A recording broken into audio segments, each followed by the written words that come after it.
Break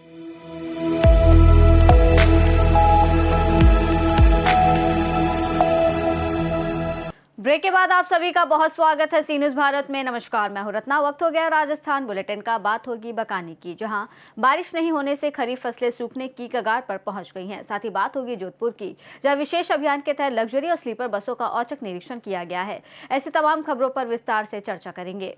लगातार बारिश नहीं होने से खरीफ फसलें सूखने की कगार पर पहुंच गई हैं। राजस्थान के बकानी क्षेत्र में किसान अच्छी बारिश की कामना को लेकर धार्मिक अनुष्ठान और पारंपरिक पूजा पाठ कर रहे हैं। करीब 15 दिनों से बारिश नहीं होने से किसानों की चिंता बढ़ गई है। कहीं भजन कीर्तन और जागरण हो रहे हैं तो कहीं गांव में विशेष पूजा अर्चना की जा रही है।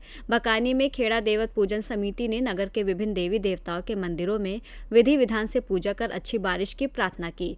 समिति के सदस्यों ने विश्वास जताया कि पूजा अर्चना के बाद जल्द ही अच्छी बारिश होगी और किसानों को राहत मिलेगी। बकानी से सी न्यूज़ संवाददाता रमेश शर्मा की रिपोर्ट। जोधपुर में विशेष अभियान के तहत लग्जरी और स्लीपर बसों का औचक निरीक्षण किया गया। नियमों का उल्लंघन करने पर 4 बसों के खिलाफ कार्रवाई करते हुए उन्हें जब्त कर चालान बनाए गए। राजस्थान राज्य विधिक सेवा प्राधिकरण के निर्देश पर संयुक्त टीम ने बसों की जांच की। निरीक्षण के दौरान आपातकालीन द्वार की कमी, क्षमता में बदलाव, अवैध लगेज स्पेस ओवरहैंग और AIS 119 मानकों के उल्लंघन जैसी अनियमितताओं की जांच की गई।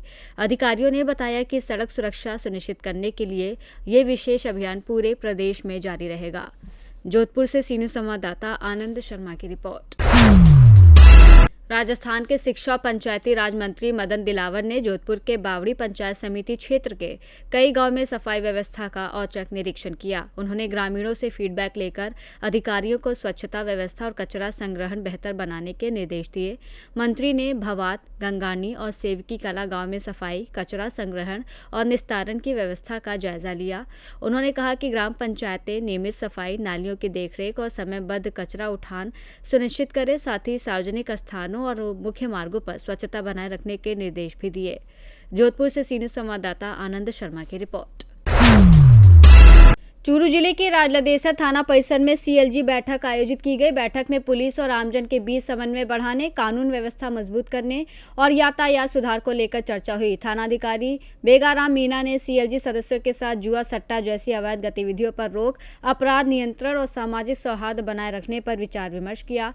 उन्होंने लोगों से संदिग्ध गतिविधियों की सूचना तुरंत पुलिस को देने की अपील की। साथ ही हेलमेट और सीट बेल्ट के उपयोग, नाबालिगों को वाहन न चलाने देने और यातायात नियमों का पालन करने का संदेश दिया। बैठक में CLG सदस्यों ने भी क्षेत्र की समस्याएं और सुझाव रखे, जिन पर पुलिस ने सकारात्मक कार्रवाई का भरोसा दिलाया। चूरू से सी न्यूज़ संवाददाता धनपत की रिपोर्ट। बुलेटिन में फिलहाल इतना ही। देश और दुनिया की तमाम बड़ी खबरों के लिए देखते रहिए सी न्यूज़ भारत।